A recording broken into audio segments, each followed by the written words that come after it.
En este primer video de la sesión 13 continuaremos comentando sobre el mecanismo de dilución y concentración urinaria.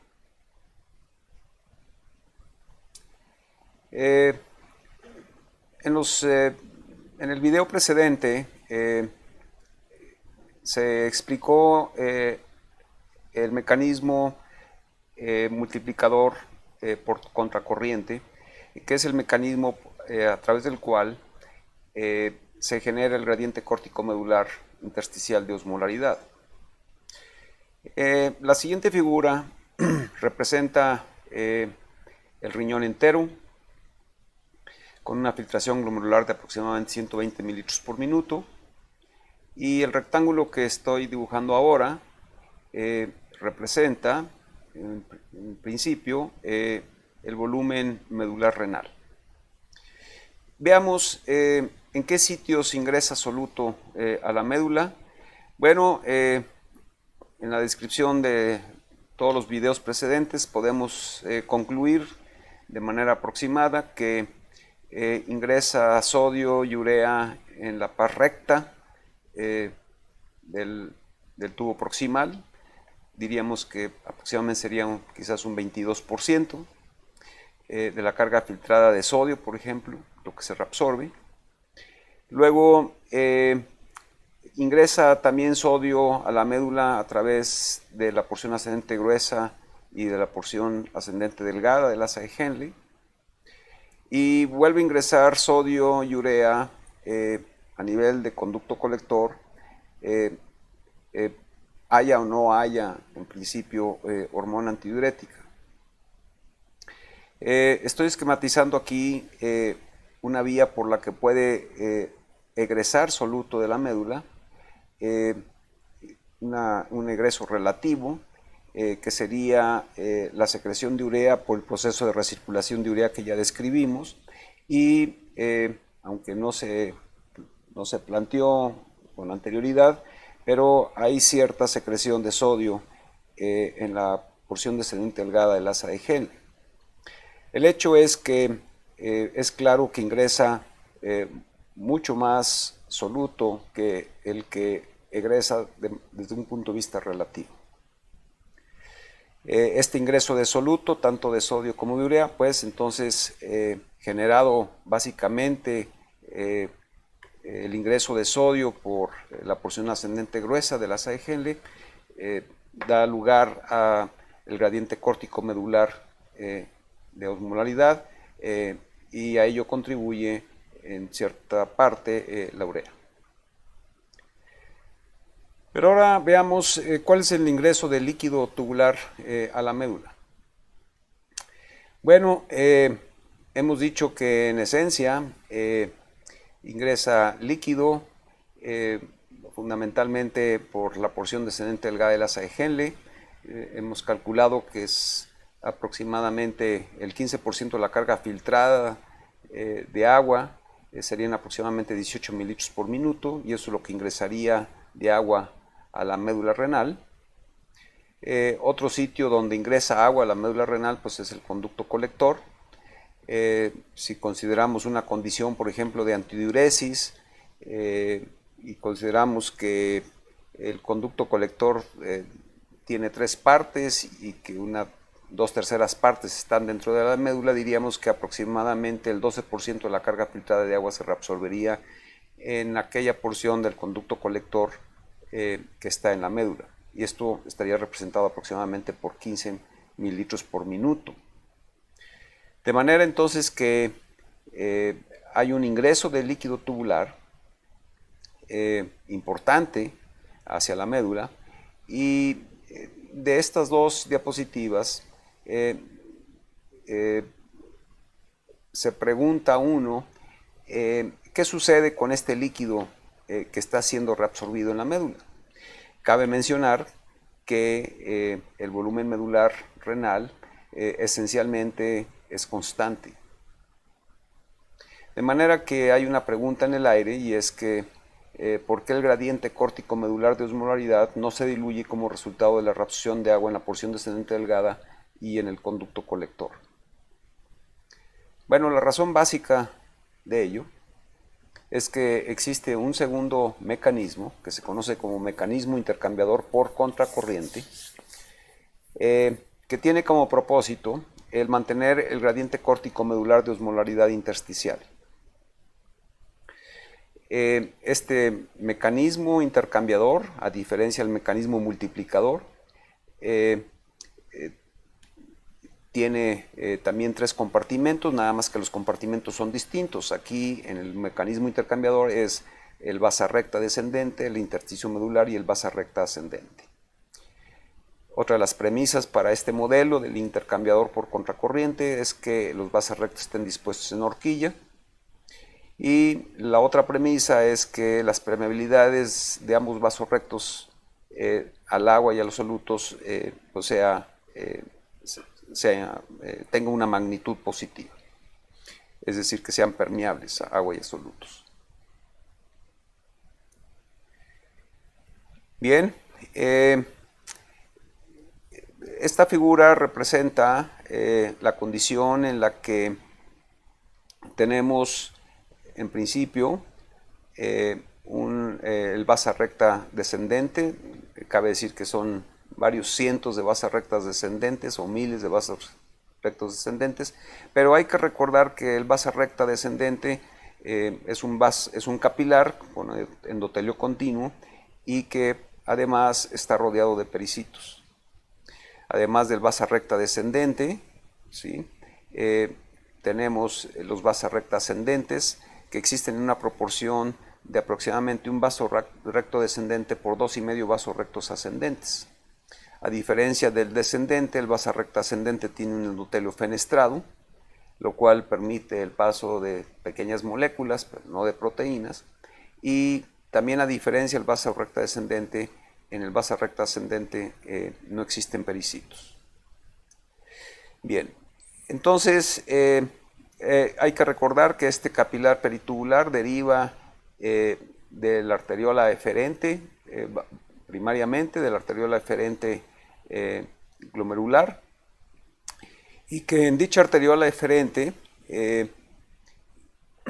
pues existe una concentración de proteínas aumentada con respecto a la concentración de proteínas en la arteriola aferente. Bien.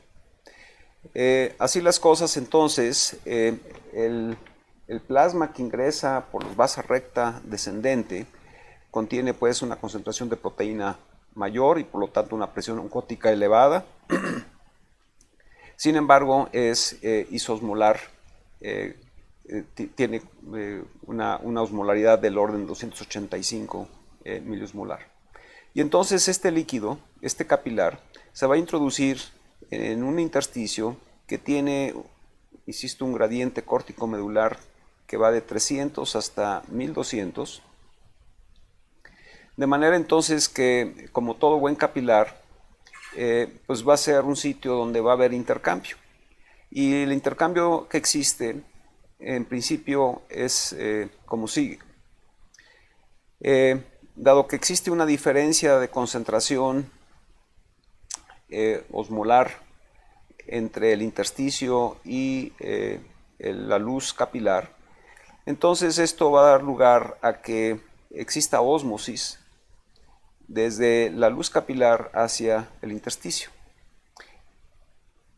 Este proceso al inicio del basa recta ascendente sería muy intenso e iría disminuyendo progresivamente por razón de que al perderse agua, esta concentración de proteínas iría aumentando. Bien, pero además de que existe ósmosis, existe otro proceso difusivo, que es la difusión de soluto desde el intersticio hacia el interior del capilar. De manera entonces que se observa que va difundiendo sodio y urea desde el intersticio hacia la luz capilar, y dado que al mismo tiempo va perdiendo agua, entonces la concentración osmolar del líquido de la sangre de este capilar o de este vaso recta descendente va aumentando hasta alcanzar un valor de aproximadamente 1200 y entonces entra en equilibrio con el intersticio.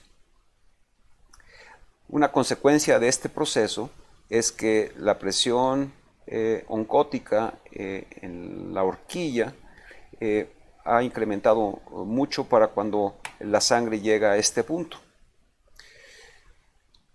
El proceso inverso se da ahora cuando la sangre pasa al vasa recta ascendente. En este caso, entonces ahora esta sangre que tiene una osmolaridad de 1200 tendrá las condiciones necesarias para que exista difusión de soluto, específicamente sodio, desde la luz tubular hacia el intersticio. Pero dado que la concentración de proteína peritubular es muy alta, entonces esto va a hacer que exista ósmosis desde el intersticio, ósmosis, y estoy hablando de agua, desde el intersticio hacia la luz capilar. Este proceso osmótico va a ser progresivamente menor, hasta que se alcanza de nuevo la parte final del vasa recta ascendente. Si ustedes observan en esta figura, la concentración osmolar de líquido que egresa del vasa recta ascendente es mayor que la concentración osmolar del vasa recta descendente que ingresa. La razón de ello es porque en principio este mecanismo permite entonces arrastrar parte del soluto que ha ingresado a la médula por los mecanismos que ya describimos en las diapositivas anteriores, pero también a ello hay que agregar el hecho de que ingresa líquido tubular que pasó al intersticio y que el intersticio es tomado por los vasas rectas, de manera entonces que lo que se observa es que la concentración de proteínas que había sido muy alta a nivel de la horquilla va reduciendo su magnitud hasta prácticamente tener una magnitud semejante al final del vasa recta ascendente a la concentración de proteínas en la arteriola aferente, lo cual pues implica que se tuvo que reabsorber líquido, aparte del líquido que salió de la vasa recta descendente y que volvió a ingresar al vasa recta ascendente. Este capilar está tomando parte del líquido que está siendo puesto en el intersticio por el proceso de reabsorción tubular. De manera entonces que gracias a este mecanismo de intercambiador por contracorriente nos permite mantener el gradiente córtico medular de osmolaridad. Entonces, si uno analiza el balance líquido en la médula renal y pues estamos conscientes de que el volumen de la médula renal en esencia es constante y estamos reabsorbiendo 18 mililitros por minuto en la porción descendente delgada del asa de Henle y 15 mililitros por minuto en conducto colector. Entonces, lo que tenemos que tener en consideración es que si el flujo en los vasas recta descendente de todo el riñón es del orden de 120 mililitros, y aquí cabe decir que este valor coincide con el valor de filtración glomerular, pero no son los mismos.